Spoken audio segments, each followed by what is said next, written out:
Jamie, thanks for coming back. Thank you for having me back, I should say. Yes, well, I think we were on a good track last time, so we're just going to continue and talking kind of deeper topics on wine. So we'll talk about varietals. Oh, great topic. Okay, what does it mean, varietal? What is that? Yeah, so layman's term, a varietal is just the name of the grape, right? But there's a lot of things that tie into that. Some grape varietals are named after the region or where they come from. Some of them are named after the flavor. For instance, there's a wine in France that comes from the Beaujolais region.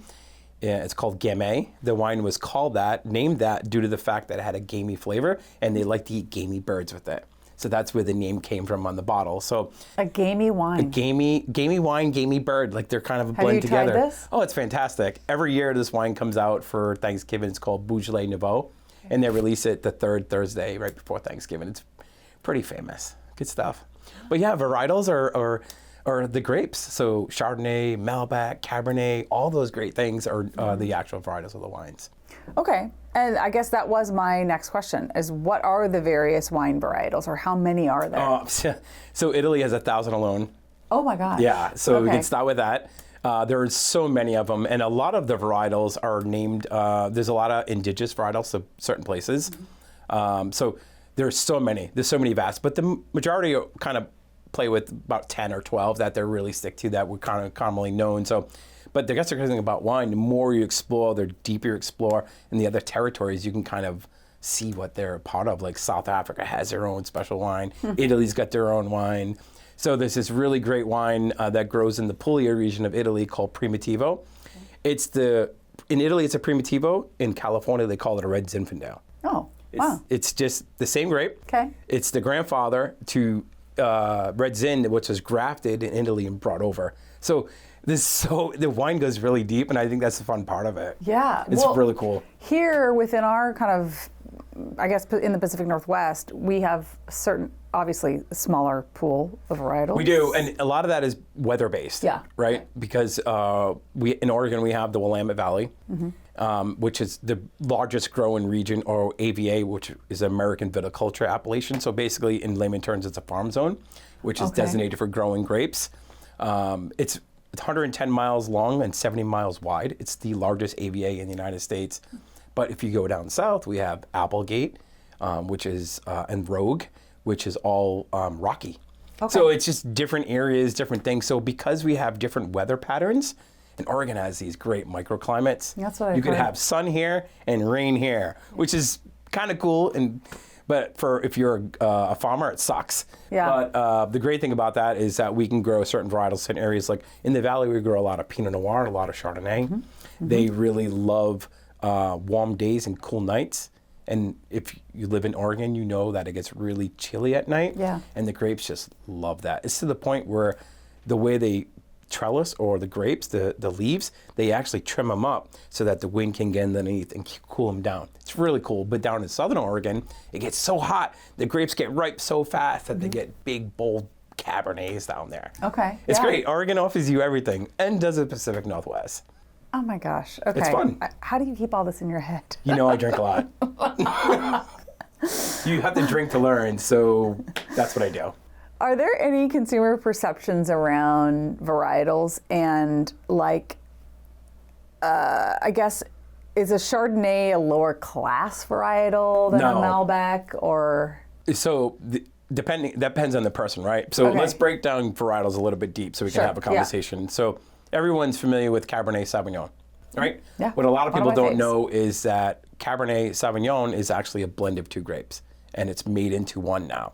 So Sauvignon Blanc, which is a grape varietal, come to us from France originally, and then Cab Franc, which came also from France, blended together and made Cabernet Sauvignon. So Cab Franc and Sauvignon Blanc make Cabernet Sauvignon.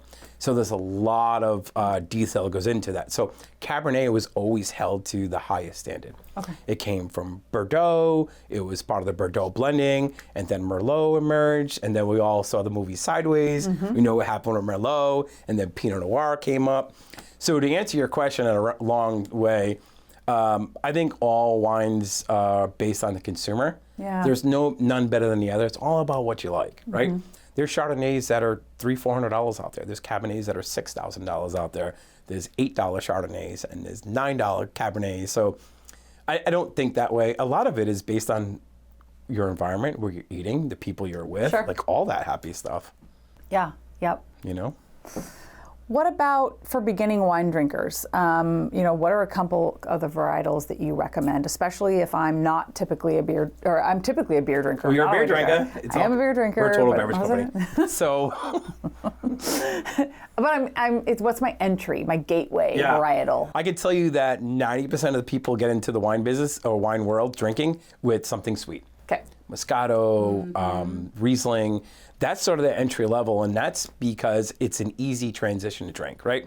You're never going to be offended by it. It's usually going to pair with most foods you put it with. Okay. It's usually inexpensive, so that's a great gateway, but that should open up your palate for everything else. Riesling's your start, and then they usually get into Chardonnay, or they go Pinot Gris, Chardonnay, Pinot Grigio, Chardonnay, start getting a little bit more drier, start evolving. Chardonnay is kind of the top of the line.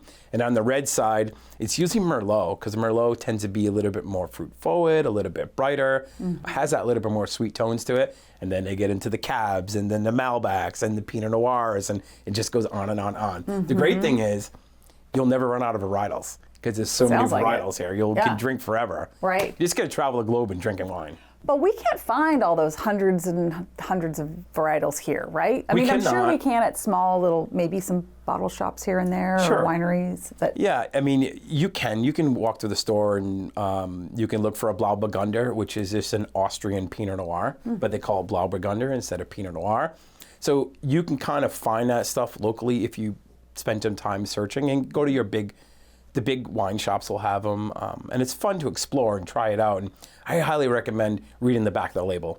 Okay. Everything you need is on there. It tells you what you're going to taste, what flavors are in there, and it's all subjective, right? But it's a good way to start. Are there some key things on a label that, the region, obviously the tasting notes, but anything else we should look for when you're looking at that Okay, so label? when you get deeper in wine and you start exploring it, you'll learn that a lot of times when you get into the European wines, they actually don't put the varietal on the label. Oh. They put the town.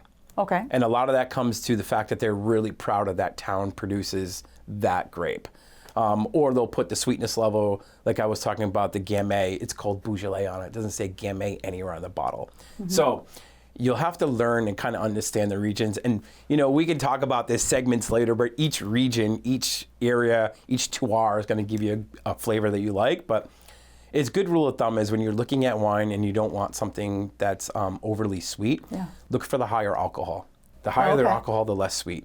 The lower the alcohol, the more sweet the wine's going to be. Okay. So that's a really good gauge. And usually on the back of the bottle, they'll have kind of like a sliding scale to tell you kind of where the sweetness is, where it lies. But so getting back to what we talked about the first time, you're actually smelling the wine, not tasting the wine. So that sweetness level is only going to be for your palate. It's not going to affect what you're actually smelling in the wine. So there's a couple more elements to it, but you can have a really good base based on, I like something, what we call demi-sec, or in the middle, sweet, not too dry, kind of like plays a game. Okay. And most of your wines have that. Okay. All right. Making it easy for consumers to make the right choice. Yeah, Well, I feel honestly, like I need a cheat sheet or an app or something. Like, there is an anything? app. It's called Vinvino. You can download it and you I can have scan the Vino, bottle. and It's I scan the fantastic. bottles. Yeah. Okay.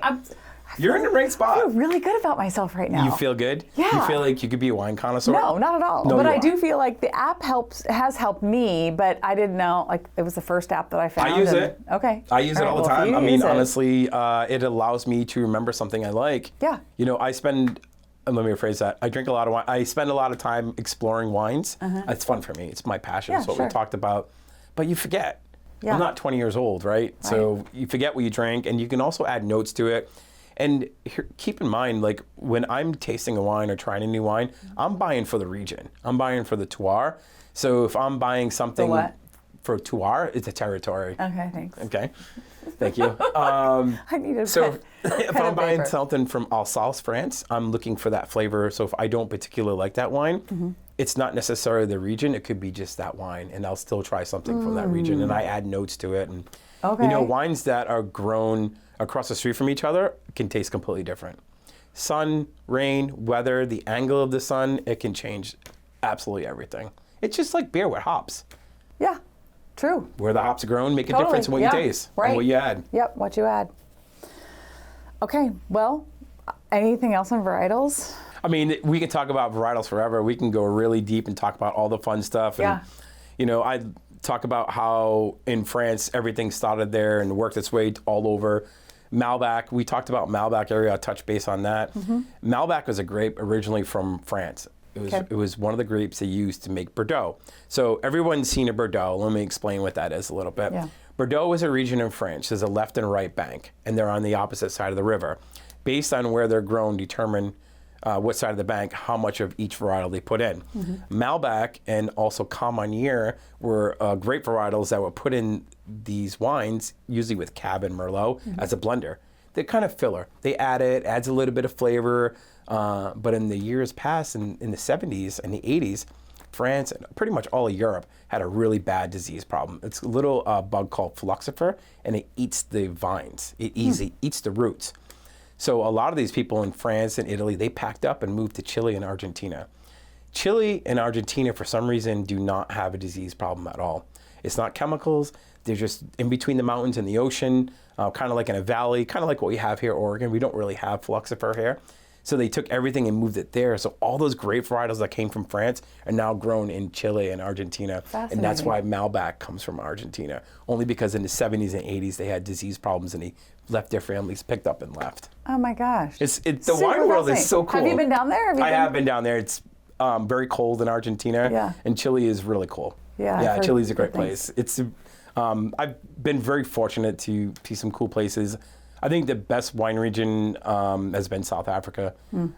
Stellenbosch, the Stellenbosch region of South Africa is right on the Cape with the ocean and the mist coming off and the vines are on a big hill. Oh yeah, my gosh. tasting the wine right now as we're talking about it. Yeah, I feel fortunate. Right? Yeah. It's been fun. It's been a great ride, and that's where my passion comes from. Because when I get there, I'm not just tasting the wine. I'm actually talking to the winemaker. Yeah. I'm talking to the person that's in the fields. Like, and you live their life. Yeah. And that's really cool because their passion is equal to what we're doing, and you can carry that forward and just be so passionate about it and learn. That's what this is all about, right? I know. We're teaching people how to love wine. Yeah. Well, in next episode, we're going to bring it close to home and talk about Pacific Great Pacific place. Northwest. Well, I'm looking forward to it. Yeah, thank you. Thank you so much. Appreciate it. How do you keep it all in there? I don't know. Oh, they're all experiences for me, right? Yeah, but they're all experiences. Yeah, but just to keep all the little nuggets of like the Bordeaux story, like how do you? You know, I mean, And the name of the bug. yeah. Well, I've been doing Or this way disease or too whatever. long.